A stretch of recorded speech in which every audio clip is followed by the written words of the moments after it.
Welcome to our new video మామ. ఈరోజు నేను విజయవాడ కనకదుర్గ అమ్మవారి టెంపుల్కి వెళ్తున్నాను.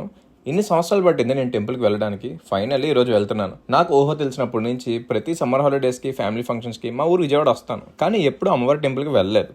ఈ రోజు ఇలా మా మావయ్యతో టెంపుల్కి స్టార్ట్ అయిపోయాను. అసలు విజయవాడ పేరు వింటేనే మా ఊరు, మా ఫ్యామిలీ మెంబర్స్, ఒక మంచి పల్లెటూరు వాతావరణం అని ఎప్పుడు అనుకునేవాడిని అనమాట. కానీ ఫస్ట్ టైం అసలు విజయవాడని చూస్తుంటేనే సీరియస్లీ నేను ఎప్పుడు ఇటు సైడ్ రాలేదు. మందంతా గుడివాడ, ఉయ్యూరు, చల్లపల్లి ఆ సరౌండింగ్స్లో తిరిగేవాడిని, ఎప్పుడు మెయిన్ సిటీలోకి రాలేదు. ఈ రోజు నాకు అర్థమైంది ఏంటంటే ఫస్ట్ మనం విజయవాడని ఎక్స్ప్లోర్ చేసి తర్వాత మిగతావన్నీ ఎక్స్ప్లోర్ చేయాలని అర్థమైంది. ఎందుకంటే ముందుగా మన పుట్టినూరు గురించి తెలుసుకోకుండా మిగతా ఊర్లన్నీ ఎక్స్ప్లోర్ చేస్తే ఏమొస్తుంది చెప్పండి. సో మీరు కూడా ఛానల్ సబ్స్క్రైబ్ చేసుకోండి. మన ఛానల్లో అన్ని సిటీస్ని సరదాగా చుట్టేద్దాం. ఈ రోజు మాత్రం విజయవాడలో ఉన్న ఫేమస్ టెంపుల్ అయిన కనకదుర్గ అమ్మవారి టెంపుల్ని కవర్ చేద్దాం. రీసెంట్గానే మా మావయ్య పెళ్ళి అయింది. సో వచ్చిన చుట్టాలందరూ పెళ్లి కూతురు వాళ్ళ ఇంటికి నెల్లూరు వెళ్ళారు. ఇప్పుడు ఖాళీ దొరికింది కదా అని ఇంకా నేను కూడా కనకదుర్గ అమ్మవారి టెంపుల్కి వెళ్దామని డిసైడ్ అయ్యా. విజయవాడ దగ్గరలో మా వెంకటరామయ్య ఉంటారు. సో ఎలాగో ఇంటికి వెళ్ళినట్టు ఉంటుంది అండ్ టెంపుల్ కూడా కవర్ చేసినట్టు ఉంటుంది కదా అని మా వెంకటరామయ్య ఇంటికి వచ్చేసాను. ఇంకా మార్నింగ్ అలా మా మావయ్య ఆఫీస్కి వెళ్ళి ఆఫ్టర్నూన్ టైంకి టెంపుల్కి రీచ్ అయిపోయాం.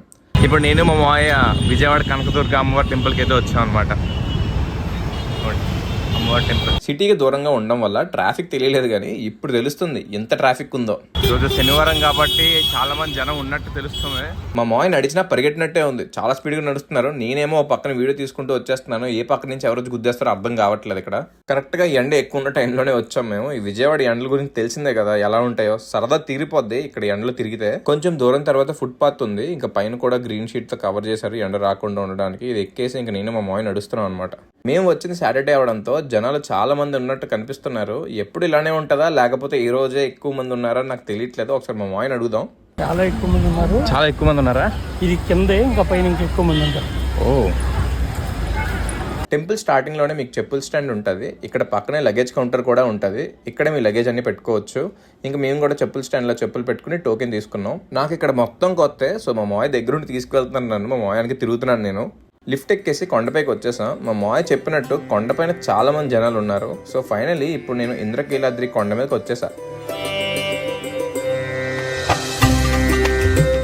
మేము వచ్చిన టైంకి గుడి దగ్గర అన్నదానం కూడా పెడుతున్నారు. అన్నదానం సెకండ్ ఫ్లోర్ లో పెడతారంట. మీరు లిఫ్ట్ నుంచి వెళ్ళొచ్చు, లేకపోతే మెట్ల దారి కూడా ఉంటుంది కిందకి వెళ్ళడానికి, అలా అయినా వెళ్ళొచ్చు. ఇంకా మెయిన్ గుడి లోపలికి వచ్చేసాం. బయట కన్నా ఇక్కడే చాలా మంది జనాలు ఉన్నట్టు అనిపించింది నాకు. టెంపుల్ చాలా నచ్చింది నాకు. చూసారా, ఇదే మెయిన్ గర్భగుడి. మన అమ్మవారు కూడా ఇక్కడే ఉంటారు. గుడి పైన చూసారా ఎంత పెద్ద వేప చెట్టు ఉందో. ఈ కొండ మీద కనకదుర్గ అమ్మవారు వెలిసారనమాట. ఈ కొండ కృష్ణ నది పక్కనే ఉంటది. ఈ టెంపుల్ కి చాలా హిస్టరీ కూడా ఉంది. అమ్మవారి ఇంద్రకీలాద్రి కొండ మీద వెలిసారు కాబట్టి సో ఇక్కడ అమ్మవారిని ఇంద్రకీలాద్రి అమ్మవారిని కూడా పిలుస్తారు. నేను ఫస్ట్ అటు ఇటు చూస్తున్నాను మెయిన్ గుడి ఎక్కడుందా అని. తర్వాత మా మావయ్య చెప్పారు ఇదే మెయిన్ గుడి అని.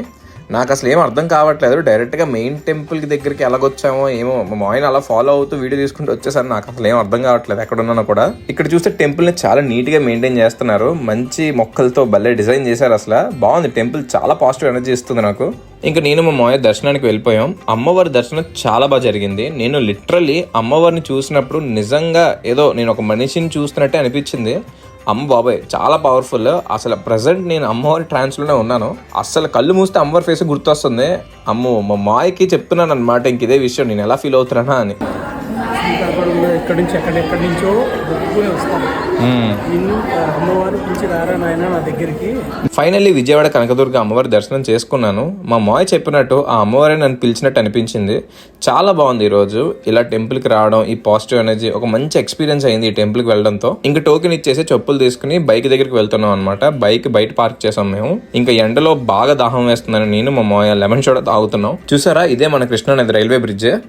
ఇంకా మా మావయ్య నాకు అన్ని చూపిస్తున్నారు. ఇక్కడ ఏరియాల గురించి కూడా చెప్తున్నారు. ప్రజెంట్ మేము 1 టౌన్ ఏరియాలో ఉన్నామంట. సో మా అత్తకి గంట కావాలంటే గంట కొనడానికి షాప్కి వచ్చాం. కానీ ఇక్కడ చిన్న గంటలు లేవని మళ్ళీ వేరే షాప్కి వెళ్ళిపోయాం. లోపలంతా ఎలా ఉందంటే సాహసం మూవీలో నిధి దొరుకుతుంది కదా, నిధిలో వస్తువులు ఉంటాయి, గోల్డ్ వస్తువులు అలా ఉంది. లోపలంతా మొత్తం గోల్డ్ లాగా ఉంది. అంతా రాగి సామాన్లు అనమాట. మొత్తం అంతా అవే ఉన్నాయి. ఇంకా అలా ఇంటికి వెళ్తున్న జార్లో జ్యువెలరీ షాప్కి వచ్చేసాం. ఇప్పుడు మనం ఎక్కడికి వెళ్తున్నాం? ఇప్పుడు మేము లలిత జ్యువెలరీస్కి వచ్చాం అనమాట. ఇంక ఇక్కడ ఒక బ్రాస్లెట్ తీసుకుని ఇంటికి వచ్చేసాం. షాపింగ్ అయిపోయింది. లలిత జ్యువెలరీస్ నుంచి ఇంటికి వెళ్ళిపోతున్నాం అనమాట. అదండి ఇలా జరిగింది ఈ రోజు. అమ్మవారి దర్శనం చేసుకుని అలా సిటీ మొత్తం చూసుకుని వచ్చేసాం నేను మా మావయ్య. వీడియో నచ్చితే లైక్ చేసుకోండి అండ్ మన ఛానల్ సబ్స్క్రైబ్ చేసుకోండి. నెక్స్ట్ వీడియోలో కలుద్దాం. బాయ్.